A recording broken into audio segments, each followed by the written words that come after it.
Thank you for having us back again, Mark. It's great to be here, and for RaaS for sponsoring the event. Fantastic. And thank you, everybody, for joining the presentation. So a little bit of an overview of Pureprofile. I'm going to talk a little bit about the history for those of you that don't know Pureprofile. Then we'll get into unaudited full-year results because we've just had those out, and quarter four. So for those of you who aren't familiar, we're a data company. We're a 24-year-old data company. And basically what we do is we bring together, we connect answers with business questions and business problems. So that might be organizations, the government, who are thinking about launching new policies, and they want to understand, will it work with their voters? Will it work with opposition party voters? Mercedes thinking about launching something in electric vehicle cars. What would the drivers be for people using electric vehicle cars? Advertising, will it work with my target audience, etc.? There are consistent business questions that are needed for companies, and we connect them with the answers in the marketplace. How do we do that? What do we do? Well, we have the right audiences around the world. We have millions of people around the world who work with Pureprofile, and we receive their data, and or we generate data by them doing online services, and we connect them with the right businesses, the right answers with the right questions. How do we do it? As I said, we have millions of people in multiple countries. In the last year, we conducted research in 90 countries around the world from our 13 offices. And why do we do it? Well, we do it because it is better for the consumer to have better products, better messaging, better target, and obviously it's better for the business or the institution or the university or the government, etc., to have the right people at the right time getting the right message. So that's what we do, but at the heart, we're a data company. I've been in the company almost 4 years, coming a couple of days short, and we've had the same strategy we put in place 4 years ago. So number one, being a true global business. So when I joined, we were in 5 countries. Our offshoring service for our managed services, we're in India. We're now in India and Philippines, and today we're in 13 countries. So we've had an absolute focus on growing that external international business. Again, when I joined, about 80% of the revenue was based in Australia, and in the last quarter, 43% of the revenue was international. So we're leaning into that larger businesses, larger opportunity around the world. And guess what? It's completely transferable what we do, especially with the global systems, and as talked about global outsourcing that we have in India and Philippines. Second part of the strategy, growing out that platform service. So the key thing always we ask ourselves is, how can we be faster? How can we be cheaper? And how can we increase quality? And having a platform operation enabling clients to come directly from their systems into our systems, maybe that's through DIY or through APIs, but it's direct connectivity, allows us to really tick those 3 boxes. And again, 4 years ago, we had almost 0 platform revenue. And in the last financial year, that was over $10 million and about 20% of our revenue. So clearly that's a good direction that's worked well for us. And those 2 areas of investment, growing internationally, growing platform, we delivered. And that enables us to really focus down on more data so we can answer more questions, work with more clients, and therefore deliver more insights. And key thing is having that proprietary data. So that's the clear strategy we've had. As I said, in a snapshot, today we're in 13 countries. We're a 24-year-old business. We have 800 clients, about 220 staff, 48.1 million in revenue last financial year. Hit our maiden NPAT profit, so truly profitable as an organization. I'll talk about that in the financial section.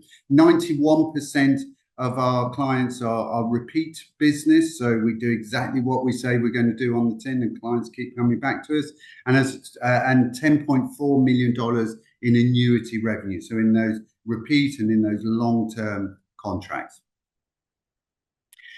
In a diagram, really what I talked about. On the right-hand side, we've got all of those audiences in aspiration in financial year 25, so that will grow to 50 million plus global audience around the world. And those are made up of our own panels. We have partnerships such as Flybys in Australia, Sprive in the UK, that build up audiences for us, the audience builder panels. And also we work with a partner panel network when we're missing a few people that we might need for studies. And then we work with clients through APIs, direct connectivity, or direct managed service.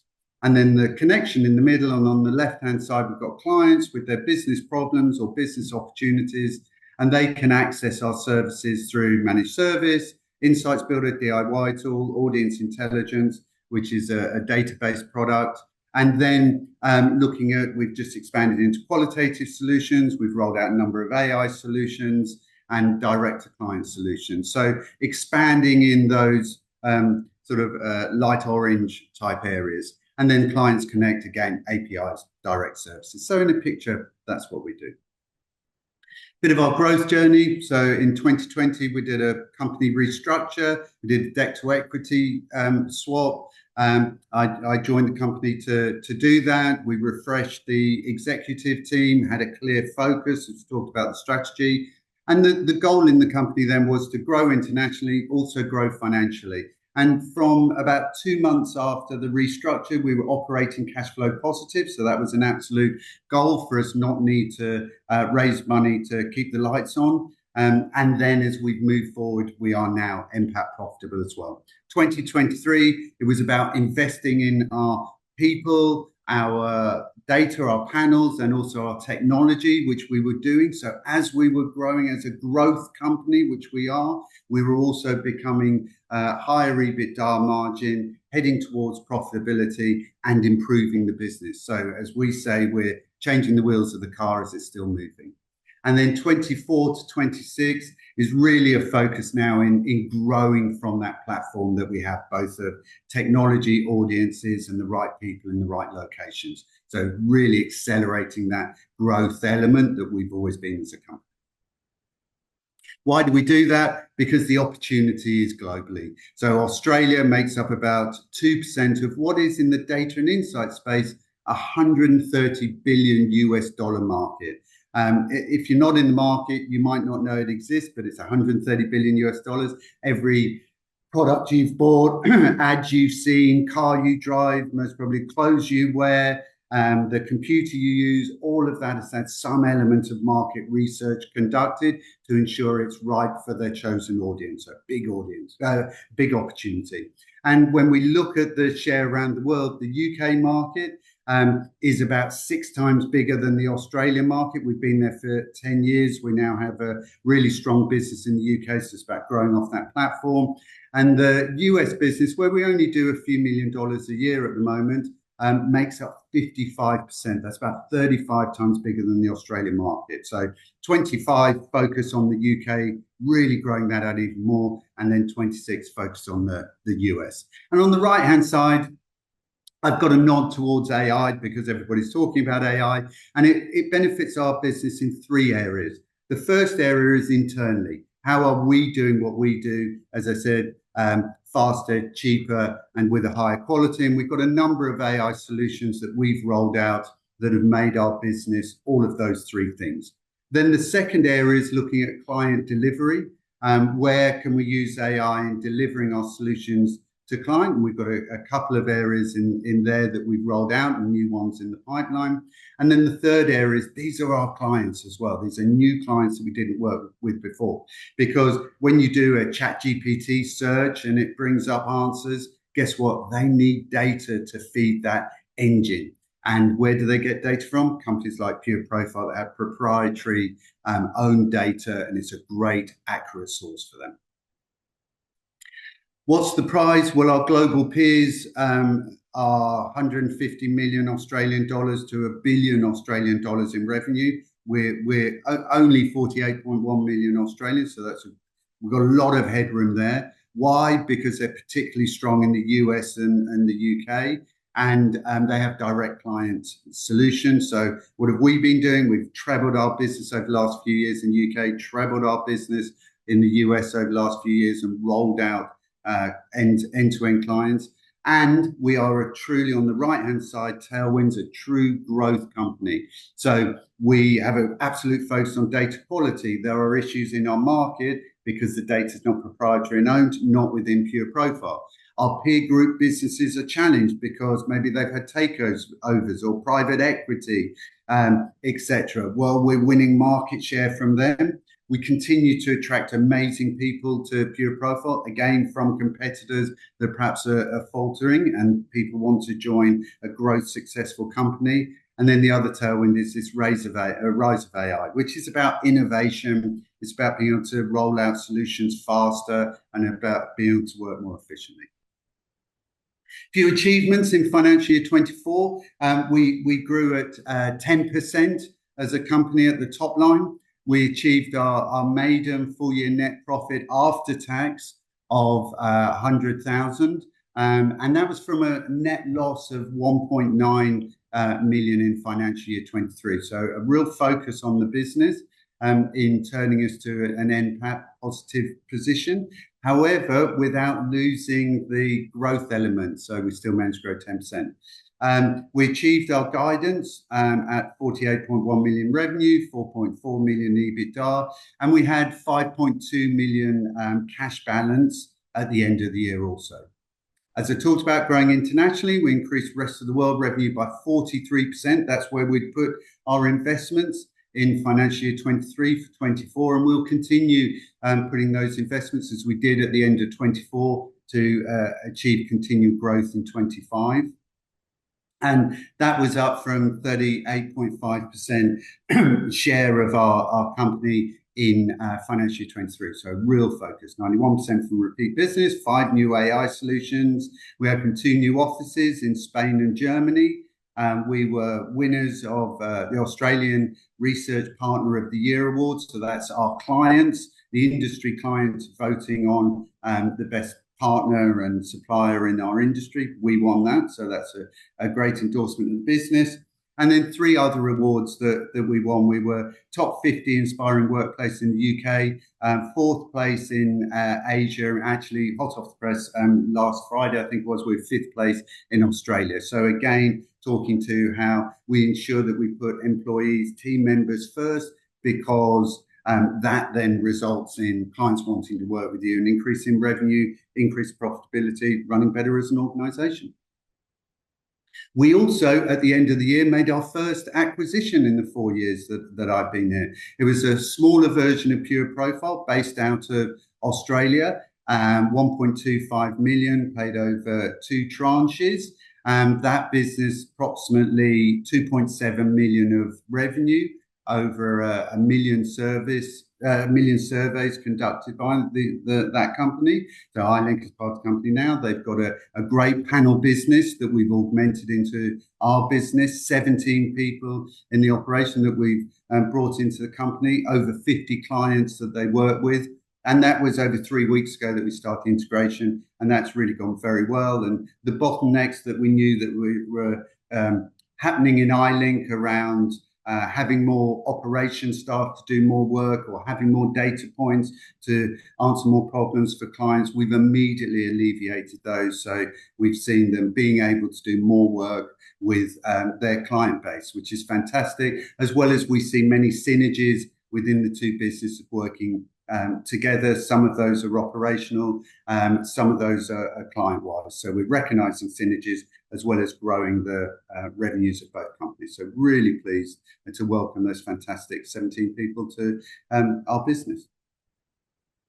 Now, as I've talked about, since financial year 21, we're looking at the quarter numbers here, and we can see the great growth that we've had. Our share price hasn't done the same. And we know microcaps have obviously been hit during the current economic cycle. However, we really feel that we are in absolute position now to grow out that share price. We've got a growth company. We're NPAT positive, obviously operating cash flow positive for a number of years now, growing out that international business as a true, really good Australian story of taking Australian product and rolling that out into other markets.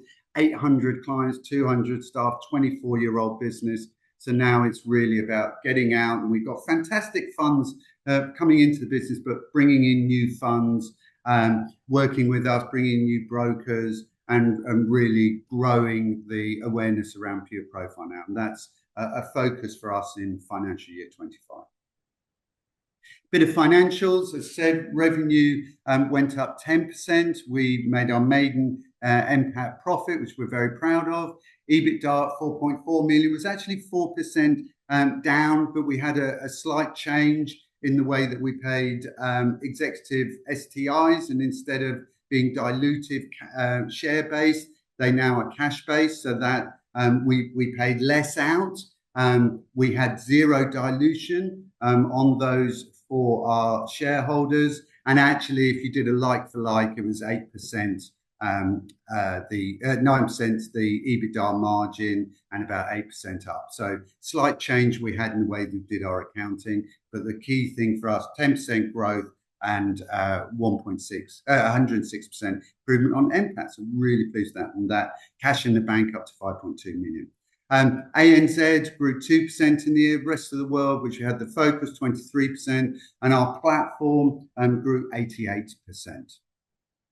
And here we can see some CAGR growth, 16% on the revenue, 38% rest of the world over the last 4 years, 102% over platform, and 14% over EBITDA, as we've invested in the company to grow out internationally. Looking at the quarter, we had record quarterly revenue of $13.1 million as a business. That's up 18% on the previous quarter of the previous year, so the 23 quarter four. That's 18% up, 13% up on the EBITDA. ANZ was up 7%, rest of the world up 38%, and platform up 59%. In actual fact, on PCP, EBITDA was up 23% because, as I said, we made that slight accounting change. So really fantastic quarter four that takes that momentum into now that we're seeing in quarter one of financial year 25. Again, similar numbers, 12% quarterly CAGR, 34% on the rest of the world, 76% on platform, and 14% in EBITDA. So very, very similar quarter four CAGR to our annual CAGR. What do we look at for 25 as key initiatives? Well, it really falls into carry on that international expansion where we're leaning into where we have low market share, bedding down that acquisition that we made and ensuring that we're realizing all of the benefits for both organizations at the top line and also at the bottom line, growing out those data points, continue to invest in technology. We're now NPAT profitable, so absolutely growing out that NPAT profitability to meaningful amounts. And again, beyond 25, it's really about a focus on the shareholder value, on investments for the business, and keep doing what we say we're doing and doing what we've done for the last 4 years. So as I said, in summary, first NPAT profit after tax, we've got revenue up 10%, so we continue to be a real growth company with that record number in quarter four of $13.1 million of revenue. Rest of the world up 23%, where we put all of our investment. Cash 5.2 million up from 4.2 million. And we're also, by the way, on the cash front, we have a small debt of 3 million, and actually we're also paying the principal of that back now. That's with a top 4 bank, so we're paying that back. So really pleased to be doing that. And then we made our first acquisition. So there is a little snapshot of Pureprofile. So with that, back to you, Mark. Thanks, Martin. And I just want to draw, while Martin was doing his presentation there, I'll just draw your attention. I did upload into the chat the latest updated report from RaaS on Pureprofile. So if you want to download that, you can. And for anybody who's watching us back on YouTube, that is available on the RaaS website. Martin, just a couple of quick questions there. I might just kick it off. You know, as we're kind of trending towards, 50% now in international revenue, obviously exchange rates start to come into affecting profitability and swings between, UK and Aussie dollar, US and Aussie dollar. How are you, kind of managing that, yourself and Melinda? And, is it kind of getting to a point now that, as people, I just quickly looked while you were talking there, 3 years ago, we were at, 80 cents to the US dollar. Now we're back down around like 62. So, people think, oh no, the Aussie dollar saw was around 60 something, between 60 and 70, but actually not too long ago it was 80. So maybe just talk about how you're managing that impact on profitability now that it is becoming, a bigger and bigger portion. Yeah, good point, Mark. And yes, that's something we need to think of as you become an international business. It's around where do you have back office support, and where do you start to put people that you need to deliver, as well as financial elements. So we have multiple jurisdictions we operate in, and we have multiple entities now as a business as well. What we tend to do, we don't tend to hedge as such, but we do have costs in each of the markets. So what we tend to do is actually, because we're operating cash flow positive today, is to leave those funds in each of the markets. So on a reporting level, it might look like we made a small loss or a small profit as a reporting level, but actually we haven't made a real cash loss because we're leaving those funds in the markets. And should we need those, then yes, it might be realised and brought back to Australia. And that hasn't been the case thus far. And we're able to, as I said, we've got UK salaries, we've got US costs, etc. And so those funds get used in each market. But it's something we need to be aware of, absolutely, Mark. And it's some sophistication that we need to bring into our business as it continues to grow. And I would hope we see a tipping point of sort of over 50% at the end of 25. And the growth, and maybe we can maybe touch on from 24, but I'm thinking more in 25. Is it more doing stuff with existing customers that's, really, really driving the growth? I.e., you're working with Coca-Cola in the Australia market, and now, they want you to do something in the Spanish market, or, a kind word gets around internally. Or is it really coming from new customers you've never engaged with before, in from whatever market it might come from, US, UK, Australia? Maybe just touch on what is driving the growth over 24 and now moving into 25. Yeah, so it's sort of, we wear two hats. So in the ANZ market, we're market leaders as a business, and so it's about existing clients and actually bringing them new solutions, bringing them the new products, and still there's room to grow our market share in the market. So ANZ is very much about existing clients growing out new products. In the rest of the world, it is, to your point, it is our global clients saying, great, you're now in this market, we're able to work with you. As I said before, we worked in the last year in 90 countries from our 13-country base. So that's clients wanting us to work in new markets. And then, but predominantly, it's about bringing new clients into the business. So Australia is quite interesting in the data and insight space. It's a very insular domestic market. So 80% of the work that we do in Australia is really domestic market. In markets such as the UK and the US, it's lower than 50% is domestic, because you've got head offices that are doing international work. So it's, rather than us opening up in Spain and it's an Australian company saying, great, you've opened up in Spain, actually us opening up to Spain is, it's a UK company going, great, we now will do Spanish work with you. So it's again helping us grow, compounding that growth for our international offices by opening more international offices. Yeah.